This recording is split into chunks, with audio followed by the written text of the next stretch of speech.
Assalamualaikum warahmatullahi wabarakatuh. Bismillahirrahmanirrahim. Alhamdulillah, segala puji bagi Allah. Allahumma sholli ala Muhammad wa ala ali Muhammad. Bapak-bapak, ibu-ibu dan teman-teman sekalian, untuk mengisi waktu kita di bulan Ramadan ini sudah satu pekan. Alhamdulillah kita kumpul di sini untuk sama-sama belajar tentang ilmu baru, mungkin tentang Stephen, ilmu Stephen, atau banyak yang bilang tentang mesin kecerdasan. Oke.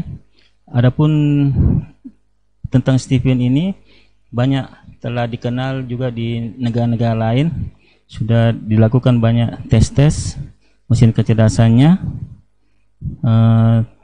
terutama dari Paul McLean, Nate Herman, C.G. Jung, tentang penelitian mereka tentang otak insani, otak mamalia, reptil. Jadi tentang kecerdasan manusia, mulai dari dia lahir sampai sampai dia tua atau kakek nenek. Jadi bisa ditahu kecerdasan masing-masing kita sebagai manusia. Adapun untuk mengetahui kecerdasan kita ini penting sekali, karena Allah Subhanahu wa taala menciptakan manusia. Tidak mungkin setiap manusia diciptakan Allah itu mulai dari bayi sampai dia besar, kakek nenek. Tidak mungkin Allah ciptakan manusia itu dalam keadaan bodoh-bodoh gitu maksudnya. Pasti Allah ciptakan manusia itu dalam keadaan yang sempurna dan pintar. Alhamdulillah, semua manusia di dunia ini Allah ciptakan dalam keadaan pintar.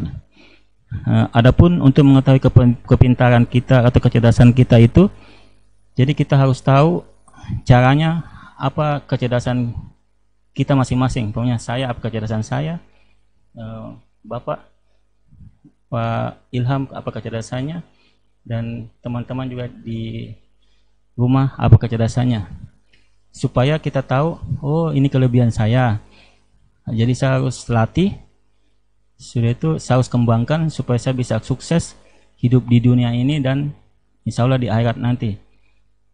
Jadi kalau kita tidak tahu kecerdasan kita, jadi kita tidak tahu apa tujuan Allah ciptakan kita. Jadi bisa jadi kita, kenapa saya diciptakan ini? Kenapa saya masih bodoh-bodoh? Kenapa saya masih begini, jalan hidup saya tidak sukses apa semua? Padahal Allah ciptakan kita insya Allah dalam keadaan pintar, cerdas, dan sukses. Asal kita mengetahui apa kecerdasan kita dan apa kelebihan kita, kita asal latih, insya Allah bisa sukses gitu. Nah, oke. Mengenai caranya untuk mengetahui kita apa kecerdasan kita, sebelumnya kita harus tahu dulu tentang Stephen. Dulu di negara lain cuma ada namanya, ini singkatan dari Stephen, STIF. Dulu cuma Steve saja, tapi tidak ada in. S itu singkatan dari sensing, kecerdasan memori. Sensing. T-nya itu kecerdasannya adalah thinking. Ini sensing. Sensing itu kecerdasan memori. Dia ada di otak sebelah kiri di bawah. Di sini sebelah kiri bawah. Sensing. Nah, adapun thinking, ada sensing di kiri bawah. Nah, adapun thinking, kecerdasannya adalah kecerdasan analisa. Dia ada sebelah kiri atas di belakang kita ini atau otak. Nah, kalau intuiting atau intuiting biasanya adalah ide kreatif. Dia ada sebelah kanan atas. Kalau feeling ada kecerdasannya di bawah sebelah kanan. Nah, dulu cuma Steve saja, STIF. Tidak ada insting. Setelah dites sama negara lain kan yang tadi 4 macam ini, 2 macam. Mereka cuma menemukan cuma Steve saja. Tapi setelah Pak Farid Poniman pelajari tentang kecerdasan itu, Stephen itu, dia juga tes istrinya. Tesnya kan ada nanti caranya, sebentar saya jelaskan. Sedangkan dia tes istrinya, tidak ada di antara 4 macam ini Steve gitu. Jadi dia bingung bagaimana caranya supaya bisa mengetahui kecerdasan istrinya. Jadi dia adakan penelitian, akhirnya menemukan namanya kecerdasan yang baru, namanya insting, kecerdasan atau kecerdasan naluri. Nah ini kecerdasan insting adalah naluri atau indera ketujuh ya. Dia bisa mengetahui apa yang akan datang terjadi.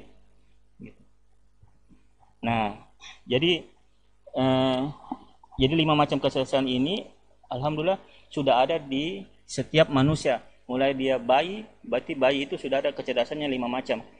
Sensing, thinking, feeling, intuiting, instinct. Tapi persennya masih sedikit. Ada yang 20%, saya 20%, 20% sensing, 20% thinking, instinct. Nah, ada di antara 5 macam itu, kecerdasan Stephen ini harus ada satu yang mengepalainya atau komandannya, misalnya memimpinnya. Sama kalau kita naik bis, tidak mungkin semua jadi penumpang, tidak mungkin juga semua jadi sopir. Harus ada di bis itu, harus ada satu menjadi sopir. Sama juga kalau pesawat kan harus ada satu menjadi pilot. Tidak mungkin semua menjadi pilot kan. Nah, itu juga kalau kita naik kapal laut, tidak mungkin ada 2 nahkoda, harus ada satu saja nahkoda. Jadi sama dengan Stephen, kecerdasan setiap manusia itu ada semua kecerdasan kita di otak kita, ada kecerdasan sensingnya, feelingnya, intuitingnya, instingnya, semua ada kecerdasan 5 macam itu. Tapi harus ada satu yang jadi pemimpinnya. Nah, adapun cara mengetahui kecerdasan kita atau yang memimpin kecerdasan kita itu, jadi harus melalui tes namanya ini tes Stephen. Tes Stephen itu adalah tes pakai sidik jari. Nah ini, jadi sama kalau kita bikin SIM ya, SIM. Jadi kita tes jari kita, dari ini ibu jari dulu, simpan di komputer, ini lagi, ini lagi. Ini semuanya 10 macam jari kita ini direkam di komputer, baru kita kirim ke Jakarta. Jakarta itu kita beli vouchernya 250.000, harga vouchernya 250.000. Setelah itu 10 menit kemudian ada hasil tesnya dan dinyatakan apa kecerdasan kita. Ya, contoh seperti saya dulu 2 tahun yang lalu tes Stephen pakai tes begini juga, 10 menit kemudian ada hasilnya. Saya adalah kecerdasannya adalah feeling. Nah ini feeling. Kecerdasan feeling adalah kecerdasan emosi, pintar berkata-kata atau perasaan. Nah itu. Jadi masing-masing. Jadi yang memimpin saya adalah ini feeling gitu, kecerdasan saya. Jadi masing-masing beda. Gitu. Nah, alhamdulillah tadi kita sudah mentes juga Pak Ilham ya. Pak Ilham ternyata kecerdasannya adalah ini intuiting. Kalau saya tadi feeling introvertnya dari dalam keluar. Kalau Pak Ilham kecerdasannya adalah intuiting apa tadi? Introvert ya. Nah jadi intuiting adalah kecerdasan, ada banyak idenya, kreatif misalnya.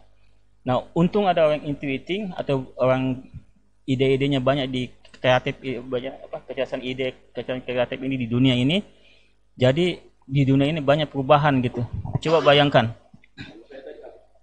kalau Pak Mualib apa tadi? Feeling juga kecerdasannya Pak Mualib.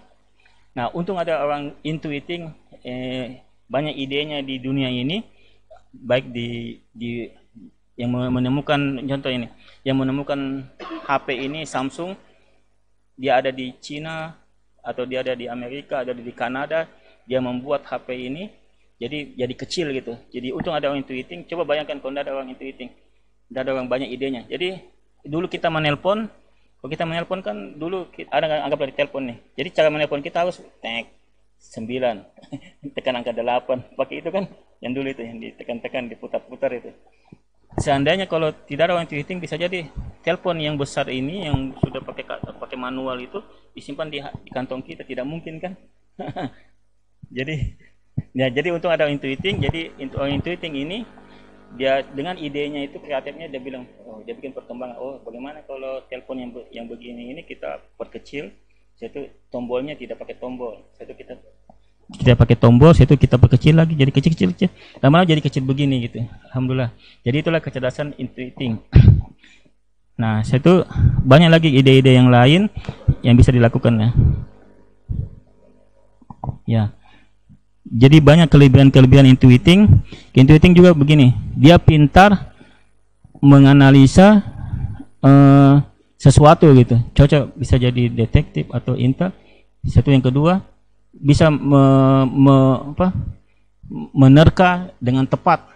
Contoh, ketika Pak Mu'alib Pak Ilham mau membeli lemari untuk anaknya, dia tidak harus mengukur tingginya itu lemari, pakaian berapa, panjangnya berapa. Kalau saya kan sebagai bukan orang intuiting, saya harus tahu, saya catat di kertas meteran atau pakai rumput Jepang, berapa panjang itu lemari, berapa tingginya, berapa lebarnya. Baru saya ke tukang penjual lemari, saya tanya, bilang, tolong saya membeli lemari panjangnya begini, lebarnya begini. Tapi orang intuiting tidak. Intuiting dia cuma melihat saja lemari yang lama yang mau roboh itu di rumahnya anaknya, di kamarnya anaknya, berapa tingginya melalui begini saja perkiraan. Oh, mungkin pakai begini, pakai kilan begini apa namanya? Kalau tangan begini, ya panjangnya begini, nah gitu. Mungkin menurut perkiraan saja, panjang begini, lebar begini. Oh sudah, dia tidak perlu catat-catat gitu. Ketika sampai di toko lemari, baru dia lihat yang mana yang cocok, panjangnya sesuai perkiraannya, tidak usah pakai catatan. Setelah dibeli, pas sampai di kamarnya, pintu kamarnya cocok sekali, pas sama di kamarnya itu. Jadi itulah idenya, bisa menerka ruang istilahnya, kelebihan orang intuiting. Nah, banyak juga kelebihan-kelebihan lain yang bisa didapat dari kecerdasan-kecerdasan lainnya. Ya, oke. Silakan Pak. Ya, yang ingin saya tanyakan, setelah bisa mengetahui kita punya kecerdasan, terus langkah kita, misalnya apa yang cocok jenis pekerjaan itu, karena itu supaya bisa ini berguna ya dari sifat kita itu. Nah, tadi ditanyakan tentang apa yang cocok jenis pekerjaannya kalau kita sudah tahu mesin kecerdasan kita. Nah, disinilah kita pentingnya untuk mengetahui mesin kecerdasan kita supaya kita bisa tahu jalan kembali hidup kita, maksudnya cocoknya dia di mana gitu, isi jalurnya.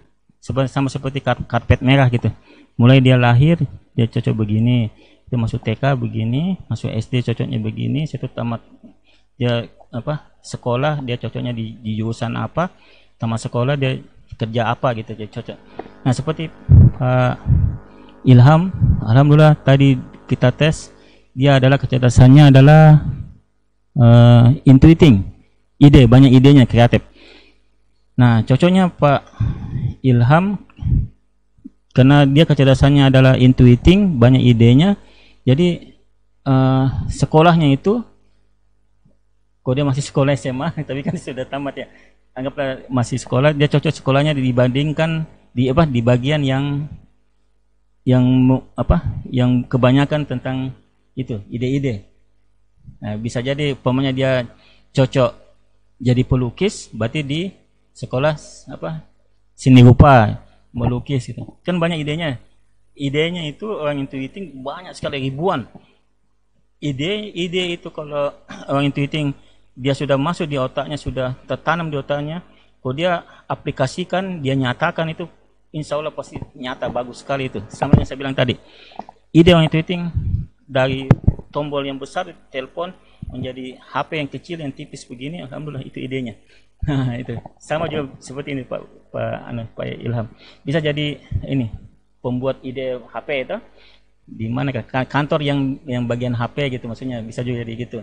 Nah, bisa juga bagian pemerintahan yang cocok untuk memberikan ide-ide tentang kepada pemimpin-pemimpin kita bisa juga gitu, atau bagian organisasi mungkin pengurus masjid seperti kita ini. Nah, bisa jadikan kita perlu ide gini Pak, kita setiap Ahad kita lakukan pengajian, gitu. Kita lakukan juga subuh malam Ramadan ini kita sholat tahajud. Nah, itu ide-ide. Bagaimana kalau ide kita buat wifi, kita buat streaming live.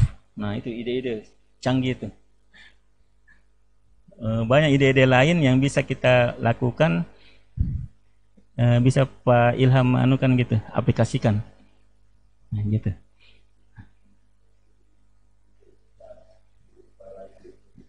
Ya, betul. Ini ilmunya alhamdulillah dinamis, jadi berkembang terus itu. Malah dia lebih bagusnya juga jadi sebagai membantu masalah kita gitu. Contoh pernah terjadi kasus di Jakarta, psikolog tersebut kan banyak membuat praktik di depan rumahnya psikolog, jadi banyak yang datang itu, ada si A si B datang, ada masalah sudah selesaikan, si C itu alhamdulillah selesai semua masalah. Nah, satu saja kekurangannya, psikolog tersebut dia tidak bisa selesaikan masalah di rumahnya sendiri dengan anaknya gitu. Dia sering anaknya disuruh belajar malah tidak belajar, disuruh begini tidak lakukan gitu. Jadi dibina bukan tambah baik tapi tambah kurang baik gitu. Jadi suka bertengkar sama anaknya, malah anaknya bilang macam-macam yang kurang baik. Kenapa kita suka bertengkar mama gini kan itu menangis mamanya. Saya itu berdoa, ya Allah, setiap sholat wajib dia berdoa, sholat tahajud, ya Allah, kenapa anak saya bicara begitu kepada saya? Anggaplah bilang, dia bicara, kapan mama begini ini nih? Karena saya suka bertengkar sama mama ini. Dia berdoa sama mamanya, psikolog berdoa sama Allah, ya Allah kasih petunjuk saya sudah kasih pembinaan kepada anak saya, jurus begini, jurus segini, jurus psikolog begini, tapi tidak mempan, anak saya malah membangkang gitu. Nah, saya itu sambil menangis, itu lama kemudian alhamdulillah ada jawaban dari Allah, ketemu sama Stephen, promotor Stephen. Jadi psikolog tersebut dites Stephen, ternyata dia kecerdasannya adalah sensing, sedangkan anaknya kecerdasannya adalah feeling. Jadi selama ini orang feeling anaknya itu diajar secara sensing, jadi bertolak belakang. Bagusnya kan ketika anak kita feeling, kita ajar juga secara feeling. Ketika anak kita thinking, kita bina juga secara thinking juga supaya dia cepat berkembang. Setelah kejadian tersebut, ibu psikolog tersebut mengerti bahwa kecerdasannya dia adalah sensing, anaknya secara kecerdasannya ada feeling, jadi anaknya dia pelan-pelan diajak secara feeling tiap hari, lama-lama berapa 1 bulan, 2 bulan, 3 bulan, alhamdulillah Allah kasih petunjuk perubahan kepada anaknya sekarang jadi juara, hafiz Quran, sopan sekali sama ibunya. Alhamdulillah, jadi keluarganya sekarang jadi bahagia gitu. Nah, jadi itulah contoh bagusnya kita mengerti mesin kecerdasan kita sebagai jalan kembali kehidupan kita gitu. Ya, mungkin demikian dulu. Terima kasih. Silakan kalau ada pertanyaan, insya Allah nanti dijawab. Nanti kita lanjut lagi. Demikianlah.